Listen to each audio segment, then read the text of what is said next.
Pastor, eu levo uma vida de oração. Fraco. Pastor, eu jejuo 3 vezes na semana. Fracote. Pastor, eu leio Bíblia todo dia. Fraco. Por quê, pastor? Se você não fosse fraco, você não dependeria de ler Bíblia, jejuar e orar. Oração é coisa de gente fraca. Você não ora, você não lê Bíblia, você não jejua, você é o bichão mesmo. Você é o cara. Você é muito top. Me conta o segredo. Como é que você dá conta de ser crente, vencer o mundo, o pecado e o diabo, sem orar, sem jejuar e sem ler Bíblia? Tu é anjo, é arcanjo. Tu é Miguel na terra, vaso. No livro do Gênesis, capítulo de número 17.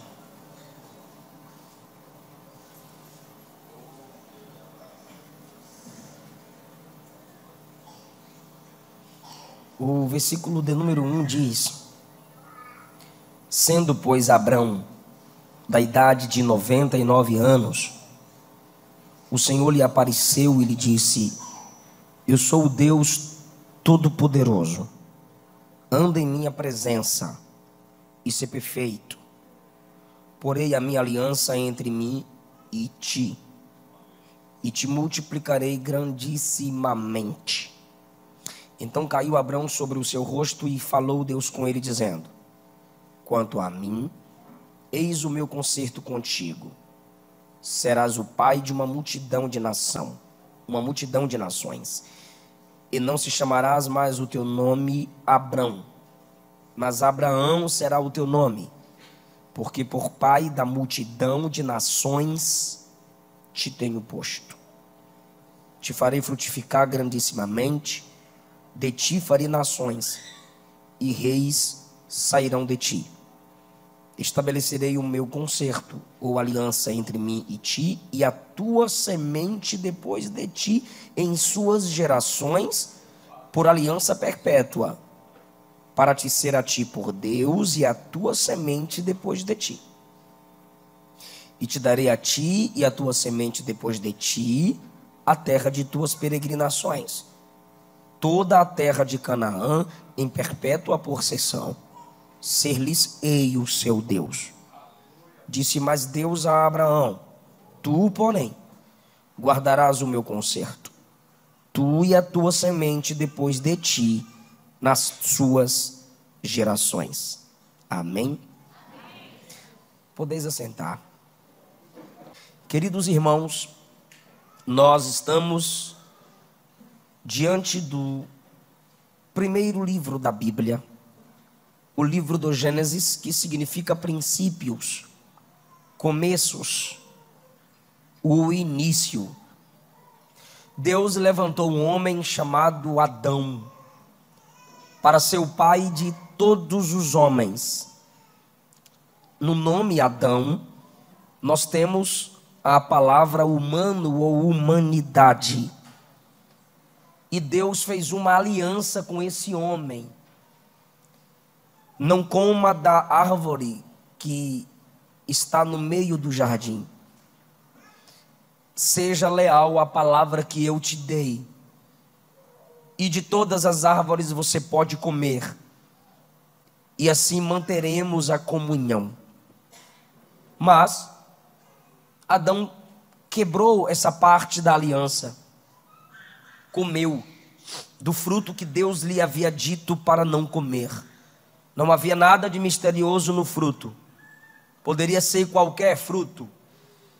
Porém, o que entristeceu Deus foi o desprezo de uma palavra dada num compromisso selado. Depois da queda de Adão, toda a humanidade que estava nele caiu, pois ele era o cabeça de toda a humanidade. Deus levantou o neto de Adão, Enos, filho de seu filho Sete. A Bíblia diz que Enos começou a orar publicamente, pois ele invocava o nome do Senhor. E a Bíblia diz que com Enos se começou a invocar o nome do Senhor. Não está escrito que Enos começou. Está escrito que com ele se começou a invocar. Isso quer dizer que a oração de Enos causou um avivamento em sua geração. Se o texto dissesse Enos começou a invocar, nós entenderíamos que Enos começou a orar. Mas o texto diz que com ele se começou a invocar. Isso quer dizer que houve um mover na geração, que a partir de Enos, os que próximos estavam, começaram também a orar. Invocar significa trazer para perto. O Deus que estava longe foi trazido de volta. Depois de Enos, um homem anda com Deus e Deus o toma para si. Enoque. Um homem que na terra ficou, continua andando com Deus, inspirado por Enoque e por Enos. Noé. De Noé, Deus levantou seu filho, Sem. De Sem, Deus levantou um novo homem, Abrão. Agora você percebe que no capítulo 3, Adão, o homem da aliança com Deus, peca. Deus tem o seu remanescente, que é o neto de Adão, Enos. E depois Deus toma para si Enoque. Fica Noé. Os homens, a humanidade peca. Novamente, Deus envia o dilúvio e faz uma aliança com Noé. O arco celeste é o símbolo da aliança que Deus havia feito com Noé. E a aliança foi: eu não mais destruirei os homens com o dilúvio em toda a terra. Só que depois de Noé, seu filho Cã quebra o princípio de honra, vê a nudez do seu pai embriagado, vem para o lado de fora e com alegria expressa publicamente a fraqueza do pai.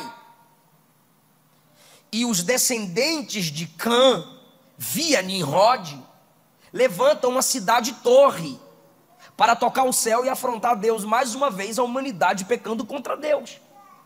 Em Adão, depois a geração de Noé, via antes de Noé e agora depois de Noé, através de seu filho Cã. Algumas traduções o chamam de Cã, mas o bicho era o cão mesmo.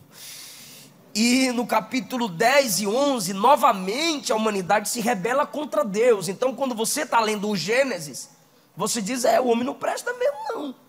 Peca com Adão, depois se multiplicam e multiplicam a violência no capítulo 6. Aí Deus os destrói com o dilúvio, dá mais uma chance, os descendentes de Cã desonram a Deus, se rebelando contra Deus com a liderança de Nimrod. E você desistiria do homem, mas Deus não. Deus escolhe um outro homem chamado Abrão. Deus o chama no 12. No 14 ele guerreia e Deus lhe dá vitória contra vários reis, 4 a 5 reis. No capítulo de número 15, Deus o ordena que olhe para cima, dizendo que vai lhe dar muitos filhos como as estrelas dos céus. Por que Deus diz que vai dar filhos? Porque a esposa é estéril. E Deus diz que ele seria pai de nações. Como é que ele será pai de nações se ele ainda não é pai de nenhum filho? No capítulo 15, Deus confirma a promessa. No 16, a esposa dele faz uma proposta que ele não rejeita.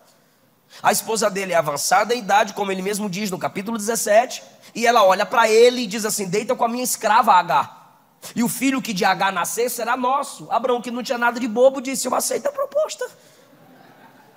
Se deitou com Agar, ela engravidou de Ismael.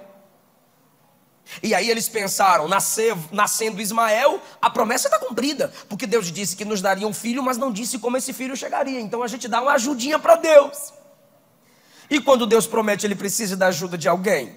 Não. Se ele prometeu do jeito que ele prometeu, vai se cumprir. Então Abrão, dando ouvido à voz de Sarai, ele passa na frente de quem? De Deus.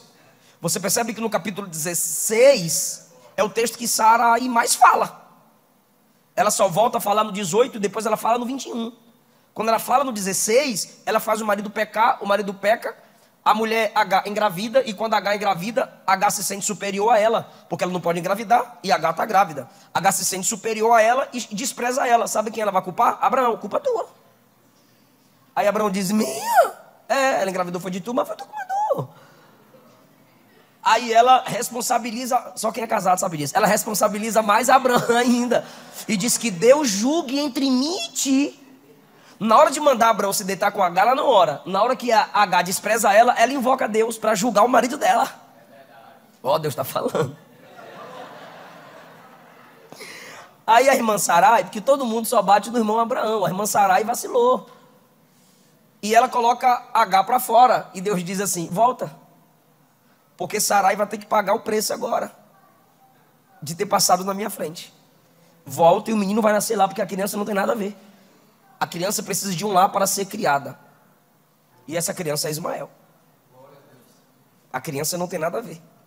Sarai poderia dizer: minha casa, minha regra. H poderia dizer: meu corpo, minha regra. E Deus disse: eu mando no teu corpo, eu mando na tua casa, eu mando em todo mundo. Volta para lá. A criança precisa ser criada e cuidada. E aí o menino está crescendo. E Abraão diz: sou pai. Eu queria um filho. Ismael está crescendo. É meu primogênito. Quem é pai sabe da alegria que eu estou falando aqui. Eu tenho um filho. Ismael. O menino já está com 13 anos. E Abraão está de boa. Eu sou pai. Obrigado, Deus. A partir dele vão vir as nações, né, Deus? A partir dele virão os filhos como estrelas do céu, né, Deus? E Deus calado. Do nada, Deus aparece a Abraão, ou em visão, ou em forma teofânica. Eu acredito que foi numa visão, porque em forma teofânica, só no capítulo 18, que é esclarecida essa revelação. Então, eu quero falar com vocês sobre um encontro especial. Pode repetir isso? Pelo que aconteceu no capítulo 16, Abraão está de boa. Tem um filho, esse filho é Ismael, e ele está criando bem esse menino. Lá no capítulo 21, quando Deus ordena que H e Ismael saiam, o menino vai orar, a mãe vai chorar e o menino vai orar. Esse menino aprendeu a orar com quem? Com Abraão.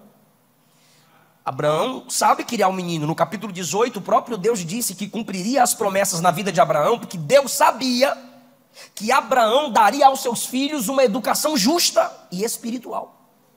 Uma educação tão forte que eles nunca esqueceriam das coisas de Deus depois que Abraão morresse. Deus sabia dessa capacidade em Abraão de treinar seus filhos. Então ele está muito empolgado com Ismael. Aí do nada diz o texto: sendo Abraão de 99 anos de idade. Ou seja, do capítulo 16 para o 17, 13 anos se passaram, Deus está calado. Por quê? Porque Sarai faz a proposta na fraqueza de sua fé. H é uma escrava. Ismael não tem nada a ver. O chefe da casa é Abraão. Ele deveria corrigir sua esposa. Ele deveria rejeitar a proposta. Ele deveria perguntar se Sarai orou. Mas ele foi espertinho. Aí Deus fica 13 anos em silêncio. E agora Deus diz: eu vou trazer esse cabra de volta. Sendo Abraão de 99 anos de idade, fraco, não pode mais nem se deitar com H para dela gerar. Sendo Abraão de quase 100 anos, aí Deus lhe apareceu. Deus disse: agora eu vou encontrar contigo. Está sem força, está fraco, não há mais esperança, agora eu apareço. Quantos anos você tem, coroa? 99. Eu sou o Todo-Poderoso. Ou seja, você enfraqueceu, eu sou o mesmo Deus. Você envelheceu, eu sou o mesmo Deus. O que de especial nós temos nesse encontro aqui? O fraco com o forte. Quantos anos ele tem? Está fraco ou está forte? Aí Deus aparece e diz assim: eu sou o Todo-Poderoso. Isso é encontro com Deus. O que, irmão? Encontro com Deus nunca é forte encontrando forte. Encontro com Deus nunca é bom encontrando o outro bom. Não. Encontro com Deus é sempre oleiro, vaso. Criador, criatura. Grande, pequenos.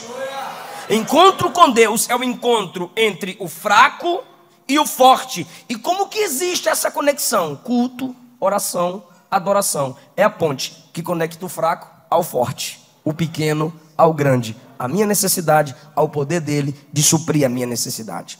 Sendo Abraão da idade de 99 anos, o Senhor lhe apareceu e disse: eu sou o Todo-Poderoso. O encontro do fraco com o forte. Paulo, na segunda carta aos Coríntios, capítulo 12, ele disse: eu orei 3 vezes para Deus afastar um espinho na minha carne, a saber, o mensageiro de Satanás que me esbofeteia. Cada vez que Paulo pensava em se ensoberbecer pelas capacidades intelectuais e espirituais que tinha, parece que um demônio lhe dava umas bofetadas, ou alguma dificuldade física, alguma dor no seu corpo. E ele disse: eu orei 3 vezes para que Deus tirasse isso de mim. Mas o Senhor me disse: Paulo, a minha graça te basta. Sabe o que significa minha graça te basta? Essa expressão significa: minha graça te é suficiente. E o meu poder se aperfeiçoa na fraqueza. O meu poder, eu sou forte, você é o fraco. Não é sua fraqueza que me atinge, é meu poder que te fortalece. Meu poder se aperfeiçoa na sua fraqueza. Aí Paulo conclui: portanto eu me gloriarei nas injúrias, ou seja, as pessoas dizendo que não me suportam. Me gloriarei nas tribulações, terei alegria quando eu perceber que ainda que eu perca o controle, alguém não perde.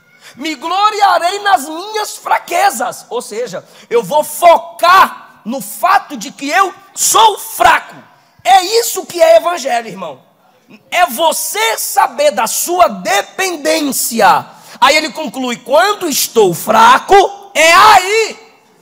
Por quê? Porque é quando você está fraco que o caminho é aberto para você ter um encontro com o Todo-Poderoso.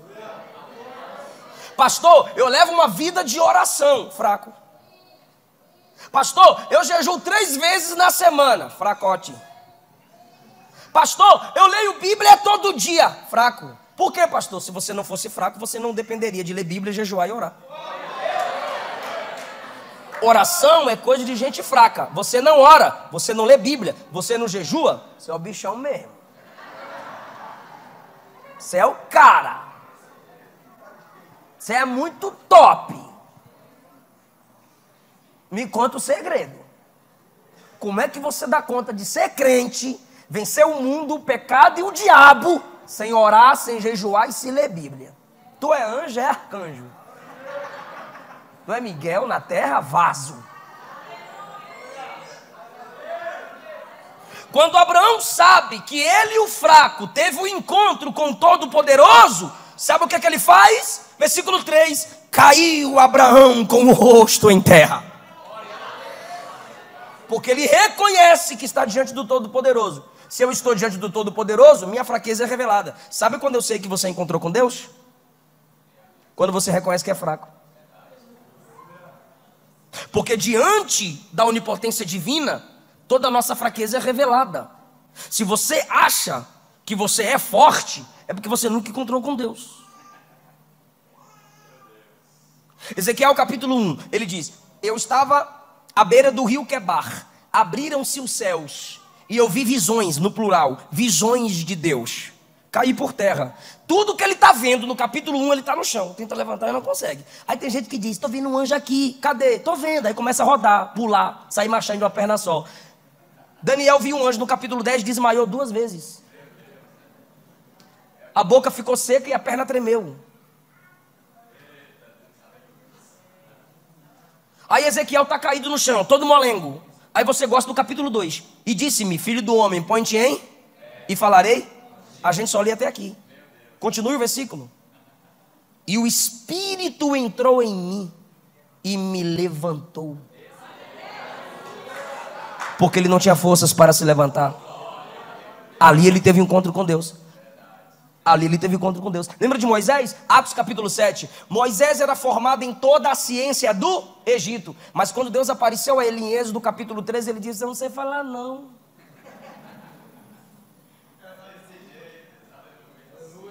Saulo pegou cartas nas sinagogas. Hoje eu prendo os crentes, hoje eu acabo com essa crentalhada. Hoje eu vou mostrar que eu sou Saulo, descendente de Saul.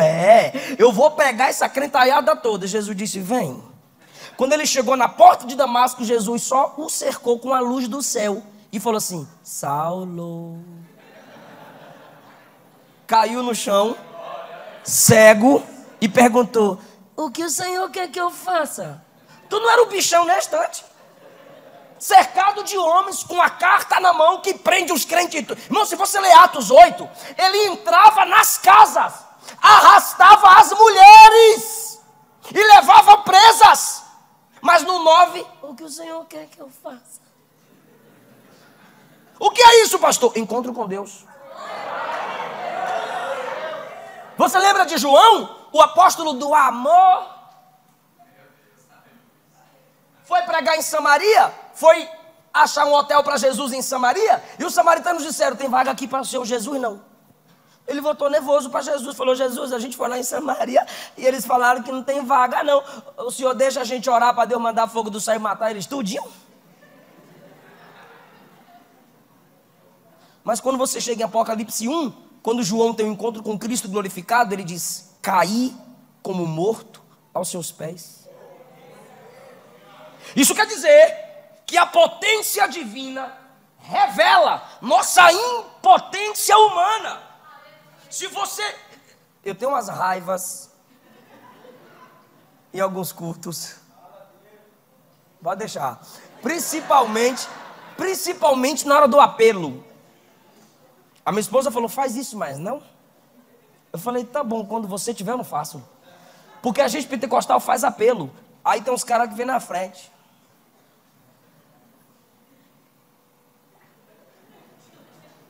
Quer aceitar Jesus? Quero não. Jesus te ama, eu sei. Ele morreu por você porque quis. E eu vendo o pregador apresentar Jesus para o cara, como se Jesus fosse um produto de feira. Vai, leva, se não gostar, devolve. Eu já fiz apelo que as pessoas estavam na frente. Eu disse: você volta. Volta. Evangelho não é facilidade, não. Vai voltar. Está em tempo de você desviar. Desvia logo. Nem começou, já desvia. Não, pastor, não, pastor. Sim, sim. Não, pastor, eu quero. Quer mesmo? Vai ter luta. Tu vai passar muita prova. Você já viu gente sendo chamada para ser batizada no Espírito Santo na frente? Eu sou pentecostal, tá, irmão? Eu fui batizado com o Espírito Santo com 5 anos de idade. Mas eu já vim chorando. 5,32, eu sou desse tamanho, imagina com 5. Eu já vim para frente chorando. Aí você chama hoje: vamos orar para Jesus batizar com o Espírito Santo. Aí tu vem com o chiclete na boca, desligando o WhatsApp. Vou ali, volto já. Me batiza, Senhor. Não batiza não. Não vai batizar não. Rapaz. Irmão, Deus enche vaso pequeno, só não enche vaso sujo e cheio de si. Enquanto sua fraqueza não é evidenciada em termos de dependência, o Todo-Poderoso não se manifestará na sua vida. Lembra de Isaías? Capítulo 1 ele profetiza: ai de ti. Capítulo 2, ai de vós. Capítulo 3, ai de ti, Corazim. Capítulo 4, ai de ti, bêbados e embriagados. Capítulo 5, ai de vós. Aí no capítulo 6 ele tem um encontro com Deus. No ano em que morreu o rei Uzias, eu vi o Senhor assentado sobre um alto e sublime trono. O seu séquito fazia com que o templo tremesse. As abas de suas vestes enchiam o templo. Vi serafins voando ao redor dele. Cada um tinha 6 asas, com 2 cobriu o rosto, com 2 cobriu os pés e com 2 voavam. E clamavam uns para os outros: Santo, Santo, Santo é o Senhor dos exércitos. Toda a terra está cheia da sua glória. Então disse eu: ai de mim. Ai de mim. Ué, não é ai dos outros, mas não. Por quê? Porque quando eu encontro Deus, eu vejo a mim mesmo. Sabe por que tem gente que não se conhece? Porque não conhece Deus. Sabe por que tem gente que não se humilha? Ou porque tem gente que se rebaixa? Porque não conhece Deus. Você tem que se medir. Diante de Deus é isso que a gente é, irmão. O Todo-Poderoso a um velho de 99 anos de idade que tem que se prostrar no versículo 3. Segundo lugar, nós temos o encontro da promessa com a exigência. Pode repetir isso? O encontro da promessa com a exigência. Primeiro, o fraco com o. Segundo, a promessa com a exigência. Olha a promessa de Deus no versículo 2. Te multiplicarei grandissimamente. Diga promessa. Mas a promessa só vem depois da exigência do versículo 1. Anda em minha presença e ser perfeito. Primeiro nós temos o encontro do fraco com o... E agora nós temos o encontro da promessa com a exigência. Por que a gente gosta muito de promessa? Porque a gente quer saber o que Deus quer para nós. A minha esposa gravou com meu irmão Felipe: o que Deus quiser para mim, eu quero. Mas a exigência é o que Deus requer de nós. Versículo 2: eu vou te multiplicar, você vai ser pai de muita gente. Versículo 4: serás o pai de uma multidão de nações. As 3 maiores religiões monoteístas do mundo são descendentes de Abraão. Onde você chegar, se a religião é monoteísta, não é idólatra, são filhos de Abraão.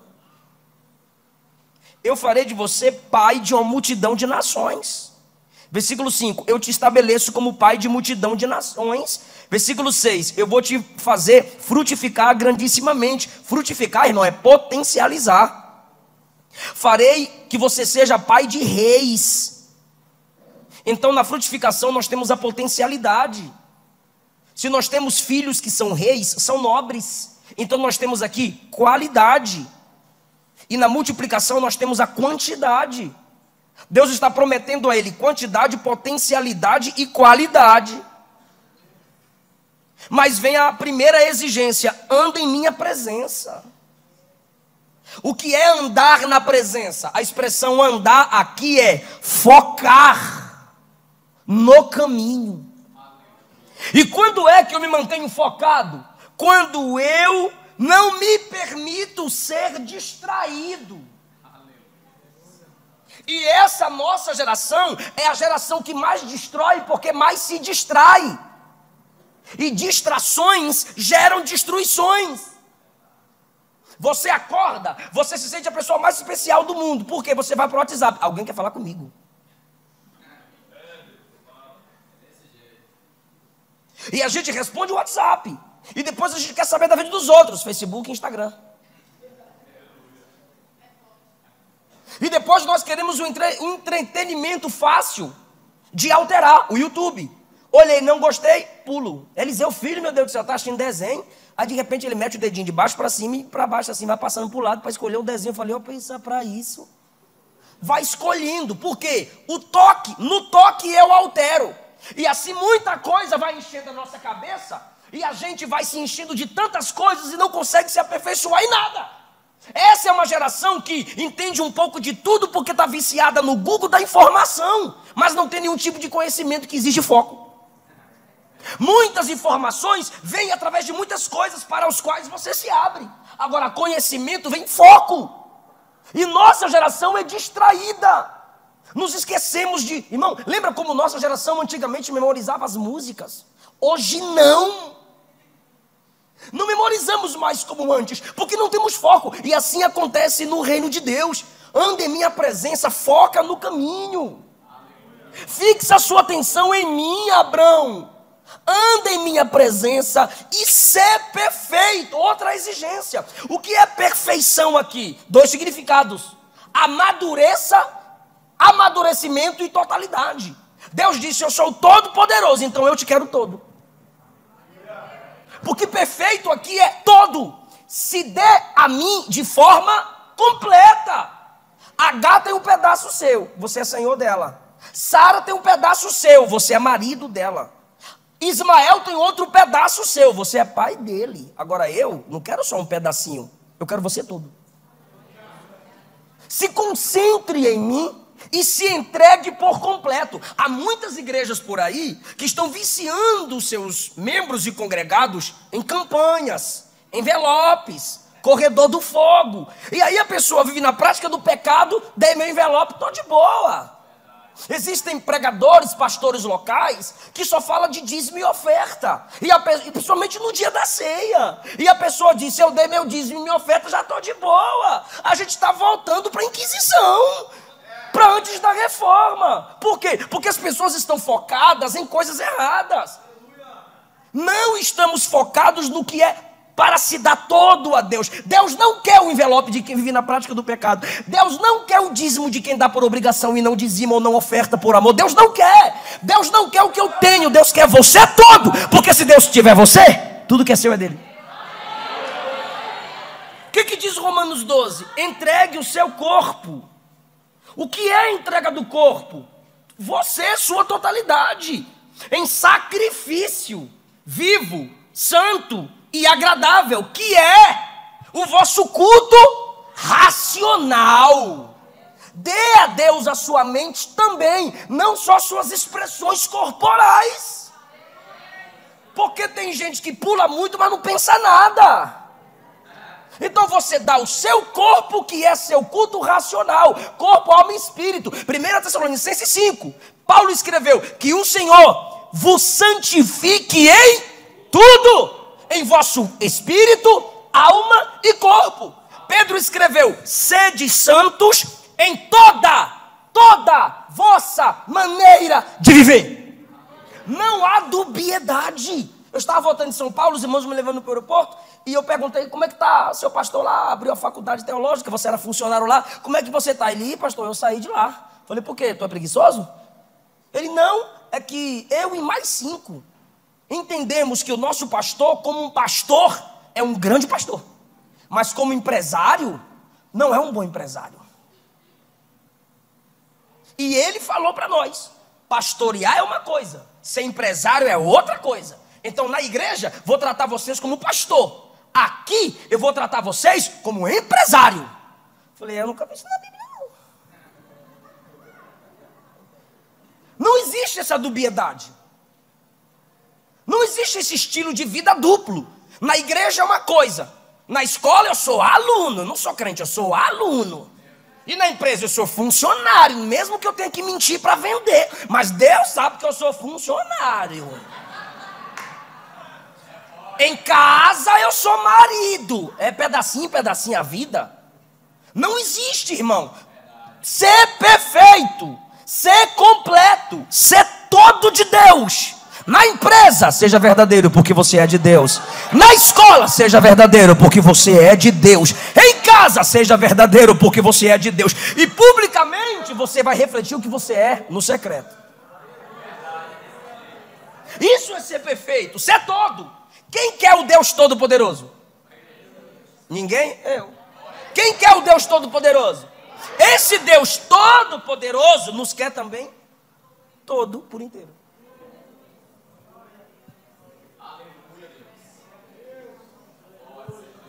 É difícil dar glória, né, irmão? Anda na minha presença e ser perfeito. Aí tem a exigência. Mulher, eu também não te condeno. Vai. Mas não peques mais. Eu não te condeno, promessa. Não peques mais. Exigência.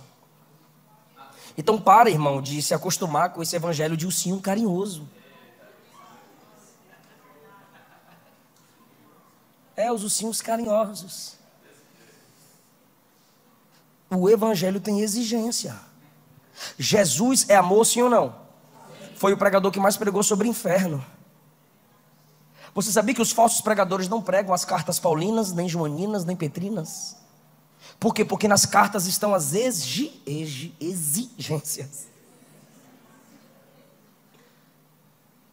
Eles isolam as promessas do Antigo Testamento, que na maioria das vezes foram feitas para Israel. Aí o cara prega 1 hora sobre Salomão, chega no final da mensagem: quem quer aceitar Jesus? Não, chamou para aceitar Salomão.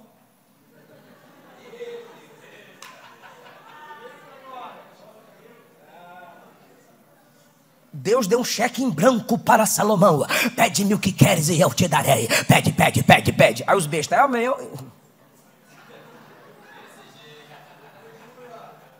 Pastor, a gente não pode pregar sobre personagens bíblicos? Pode, desde que a gente interprete lá em Jesus, ou conclua em Jesus. Quer ver? Pede-me o que queres, eu te darei. Deus falou isso para quem? Salô? Mas olha o que Jesus disse: o que pedires em oração crendo, e o que orares em meu nome. Mudou o negócio, né, irmão? Primeiro você tem que crer. Segundo, você tem que pedir em meu nome. Você sabe o que é falar em nome de alguém?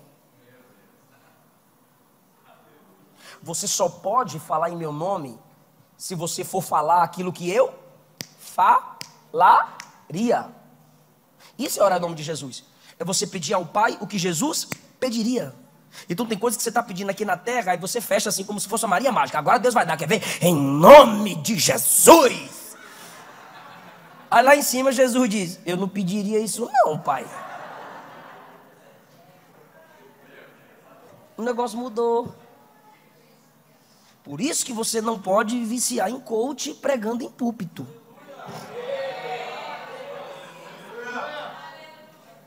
O coach pode te ajudar em muita coisa profissionalmente falando. Agora, evangelho? Não. púlpito é cruz, sangue, salvação, compromisso com Deus, vida eterna.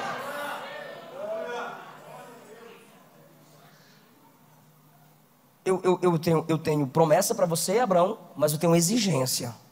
E o que o Senhor requer de mim? Eu quero que você ande na minha presença, eu quero que você seja todo para mim. E aí eu vou te fazer um grande homem, um grande líder de nações. Primeiro, o encontro do fraco com o forte. Segundo, o encontro da promessa com a exigência. Terceiro e penúltimo, o encontro do indivíduo com o coletivo. Por favor, falem após mim. O indivíduo é Abrão. Agora diga o coletivo. É sua família e Israel. Olha o indivíduo, sendo Abrão, da idade de 99 anos, apareceu-lhe o Senhor e disse-lhe: eu sou todo poderoso, ande em minha presença e ser perfeito, porém meu conserto entre mim e te multiplicarei. Aí Abraão cai com o rosto em terra dizendo: eu não mereço, eu não mereço. Aí Deus diz no versículo 4: o meu conserto contigo é, você será pai de multidão de nações. Se Deus o tornou pai, ele já se torna responsável por pessoas, sim ou não? Abrão significa pai grande, Abraão significa pai de multidões. Tem gente que é grande, mas não tem compromisso com gente. Aí o que é que Deus transforma o nome dele? De Abrão, o grande, para pai de multidões. Deus está dizendo: seja pequeno que cuida de gente do que ser grande que não se importa com ninguém. Deus o traz da individualidade para a coletividade. Esse é o meu conceito contigo. Você vai ser pai de multidão de nações. Aí quando Deus diz que ele vai ser pai, olha o versículo 5: não se chama mais teu nome Abrão, alguém que é grande. Se chame alguém que é Abraão, porque agora você vai cuidar de gente. 6, te farei frutificar grandissimamente e você vai gerar reis. Você vai gerar outras pessoas que vão liderar. Alguém está tomando posse dessa palavra, irmão? Você vai gerar treinadores de pessoas. Você vai gerar filhos espirituais ou até biológicos que serão bênçãos para as nações. Pelo amor de Deus, né, minha irmã? Porque tem umas mães de pet aí que tá se achando. Eita Deus, feminismo, sai dela. Versículo 7: estabelecerei a minha aliança. Olha a coletividade agora. Estabelecerei a minha aliança entre você e a sua descendência depois de você. E eles vão guardar a aliança que eu estou fazendo com você. Olha o versículo 7 para tu dar glória. E eu serei o Deus seu e serei o Deus daqueles que vierem depois de você. Versículo 9: tu guardarás a minha aliança e a tua semente também guardará a minha aliança. Alguém está pegando isso, irmão? Deus está dizendo: eu estou guardando minha palavra em você e seus filhos também vão ter. Eu estou firmando compromisso contigo e sobre tua casa. Sai, Abrão, da individualidade para a coletividade. Abraão, versículo 15 que é top. Disse mais Deus a Abraão. Aí ele já é chamado pelo novo nome agora, porque ele, se Abraão é pai de multidão, tem que falar da esposa dele, né? O cara não tem como ser pai sem mulher. Disse Deus a Abraão, já mudou o nome, já é pai: a Sarai, tua mulher, não a chamarás mais pelo nome de Sarai, mas Sara será seu nome, porque eu hei de abençoar e dela eu vou te dar um filho. Deus está dizendo: esquece Agar, a piriguete. E dela eu te darei um filho e a abençoarei, e ela será mãe das nações. Cadê as irmãs? Reis e povos sairão dela. Sabe o que Abraão fez? Caiu de joelho e começou a rir. Sara daquela idade. Olha que bicho miserável, riu da mulher dele. Está aí no 17. A um homem de 100 anos vai ser seu filho. E Sara na idade de 90 vai conceber. E Deus calado. Olha o que ele fala para Deus no 18. Oxalá que viva Ismael diante do seu rosto. O cabra está duvidando. Deus está prometendo que vai dar Isaac. Ele fala: Sara naquela idade, minha velha tadinha. Ó Senhor, faz. Ele está falando com Deus. Ó Senhor, fala o seguinte: olha para Ismael, eu gosto dele. Não precisa inventar negócio de Isaac, não. Abençoa Ismael. Lembra que ele estava acomodado com Ismael? Eu disse isso na introdução. E ele fala para Deus no 18: oxalá que Ismael vivesse diante do seu rosto. Aprende com Abraão. O pai da fé está expressando suas dúvidas. Essa é a verdadeira fé. O que, pastor? Saber que duvida, mas saber para quem fala de suas dúvidas. Porque você duvida o dia todo, aí chega no culto, não baixa o som não, que eu só vou imitar. Aí você duvida o dia todo, aí você chega no culto, o pregador diz: quem está sentindo? Quem crê? Quem crê? Aí você diz: eu creio. Mentirosa! Você não crê. Mentiroso, você não crê. Aí quando você quer expressar suas dúvidas, você vai para o Facebook. Se sentindo triste. Se eu te seguir, eu pergunto: quem te perguntou? Pastor, crente não pode duvidar. Pode, você é ser humano. Pastor, crente não pode murmurar. Pode. Onde? No quarto fechado. Lá você chora. Lá você grita. Lá você fala que vai desviar se ele não te ajudar. Lá você diz: ô Senhor, segura na minha mão. Eu caio, eu peco. Senhor, eu quero dar uns murros, me segura. Senhor, eu tô carnal. Senhor, eu tô desviado. Senhor, de joelho, irmão. Por quê? É filho conversando com papai. É o servo falando com seu Senhor. Olha o que Abraão está fazendo, meu Deus do céu. Ele está rindo na presença de Deus. Sara naquela idade. Fala o seguinte: abençoa Ismael. Aí Deus responde no 19: Sara, tua mulher, te dará um filho. Ainda bem que eu não sou Deus, irmão. Eu já tinha chutado ele. Sara, tua mulher, te dará um filho e chamarás o nome de Isaac. Deus acabou de dar o nome do menino. Coloque o nome dele de Isaac. Deixa eu fazer uma pergunta para quem está ligado. O que Abraão acabou de fazer? Não. Hã? O que Abraão acabou de fazer? Ri. Aí Deus falou assim: ela vai te dar um filho, o nome dele vai ser Isaac. Sabe o que significa Isaac?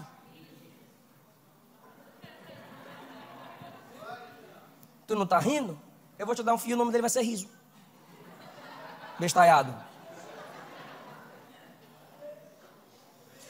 Briga com Deus, ele brinca com tu. E com ele estabelecerei a minha aliança. O que ele acabou de dizer? Abençoa Ismael. Deus diz: com Isaac eu vou fazer aliança. E aliança perpétua. Quanto a Ismael, eu vou abençoar ele também.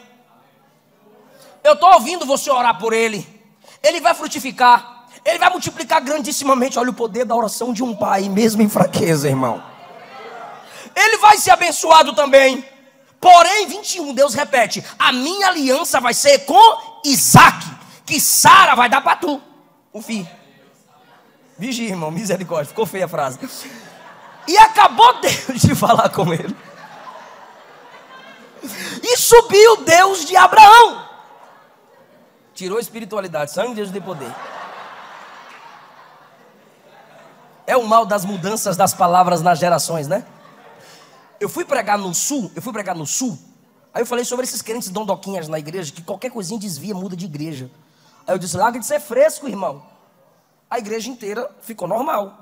Porque frescura para nós, na Bahia, e diante de alguns irmãos aqui em Goiânia, é gente dondoquinha, sim ou não? Qualquer coisa se ofende, não é? Bebê que pensa que Jesus é babá, igreja berçária. Todo lugar tem. Mas eu fui falar isso em Pernambuco, meu irmão. Não, pastor. Aqui, se tu falar isso, tu não é crente, não. Falei: desculpa. Presta atenção agora. Sai da individualidade para a coletividade. Entenda bem o que eu vou lhe dizer, irmãos. Deus ministra a bênção sobre Abrão, passa para a sua esposa e para os seus filhos. E olha o que Deus diz a Abrão: você vai falar a Sara qual é o novo nome dela. Deus está levantando o mesmo que riu da esposa para passar para ela o novo nome dela. É, maridão. Se somos nós quem as mais ferimos, seremos nós quem devemos sará-las. Ele vai chegar em casa agora e dizer: meu bem, oi Abrão. Abrão não, é Abraão. E eu? Sara. Por quê? Deus mandou falar. Deus mandou, meu bem? Mandou. E outra coisa, Ismael está abençoado. Imagine Sara dizendo, e o meu? E Isaac vai nascer, minha velha. Então nós temos aqui um marido abençoado, uma esposa abençoada e 2 filhos abençoados. Ah, irmão, você crê nesse Deus? A família inteira abençoada. E a partir dessa família, a nação de Israel vai ser abençoada. Então, pelo amor de Deus, entenda uma coisa: Deus não terá um encontro contigo para marcar só você. O encontro com Deus marca do indivíduo para a coletividade. Memorize isso de uma vez por todas. Não existe o ungido do Senhor hoje. Hoje a igreja é o povo ungido de Deus. E quem tem a unção de Deus é para ser uma bênção para a igreja, para a comunidade. Deus não te unge para isolar você. Você não tem um encontro com Deus para você ficar longe de tudo e de todos. Não, eu sou igreja, então vou congregar em você, catedral. Eu não sou igreja, você não é igreja. Nós somos o corpo de Cristo. Então, saia, irmão, da individualidade para a coletividade. O que você está postando vai edificar quem? O que você está falando vai edificar quem? O que você está construindo vai abençoar a vida de quem? E, como eu já disse que eu estaria encerrando, olha essa última lição. O encontro, por favor, diga comigo, o encontro entre o culto e o pós-culto. Você sabia que a gente separa isso? Muitas vezes nós temos pressa para que o culto acabe. Muitas vezes, não todas. Nós temos pressa para que o culto acabe. E o que queremos fazer depois do culto nos desliga totalmente do culto. E não pode haver esse desencontro entre culto e pós-culto. Quer ver? No culto Deus fala com ele, versículo 22. E acabou de falar com ele e subiu Deus de Abraão. Versículo 23. Tomou Abraão a seu filho Ismael, todos os nascidos na sua casa, todos os comprados por seu dinheiro, todo macho entre os homens da casa de Abraão, e o circuncidou naquele mesmo dia, como Deus lhe falara. Me ajude, diga, no mesmo dia. Ou seja, ele foi para casa com a mensagem na cabeça. Ele praticou em casa o que aprendeu no culto. A gente tem que aprender, irmão, a conectar o pós-culto ao culto. Eu já preguei coisa no púlpito, que quando eu cheguei na porta, vendendo meu material, eu falei algo contra a mensagem, e a criança perguntou, mas o senhor não pregou isso no culto? Eu falei, olha rapaz, que menino abençoado. Ou seja, ele conectou o pós-culto ao culto. Pastor, como é que eu faço isso? Presta atenção nos louvores e vai cantando enquanto volta para casa. Presta atenção na palavra. Chegar em casa, chama sua esposa, prega para ela. Chama seu filho, prega para ele. Chama seu marido, prega para ele. Fala a palavra de Deus lá. Não se desligue do culto no pós-culto, porque é desse jeito que a gente vai ter uma vida cultica. Você sabia que tem gente que ouve a palavra aqui e chega em casa e é batizado com o Espírito Santo? Você sabia que tem gente que recebe uma palavra aqui e chega em casa orando por todo mundo e Jesus opera curas e milagres? Eu recebi uma palavra no culto e quero ministrar na minha casa. Seja bênção para sua família depois desse culto. Leva esse culto para casa. Leia Gênesis 17 de novo e você vai lembrando do que foi dito aqui. E Deus vai marcar a sua vida mais e mais. Cuidado, irmão. Conecte o culto após o pós-culto. Você não entra aqui para ser adorador. Você entra aqui porque você já é adorador. Eu profetizo que seus filhos tiverão melhores pais. A esposa tiverá como marido melhor. O marido tiverá como a esposa melhor. Seu lar tiverá como instrumento de Deus. O culto faz isso com a gente. Quem pode dar glória a Deus por essa palavra? Aí a história de Abraão no culto termina assim: e Deus subiu dele. Pode repetir isso? Ou seja, Deus subiu e Abraão ficou. Deus subiu e Abrão ficou. Repete. Deus subiu e Abrão. Então bora lá, presta bem atenção. Deus desceu, fez aliança com ele e subiu. E Abrão ficou. Jesus desceu, fez uma aliança conosco na instituição da ceia. Esse é o sangue da nova aliança, que é derramado por muitos. Ele subiu, mas ele deixou o Espírito Santo em nós. E um dia Jesus vai descer de novo. E os descendentes de Abraão não vão ficar, vão subir ao encontro dele.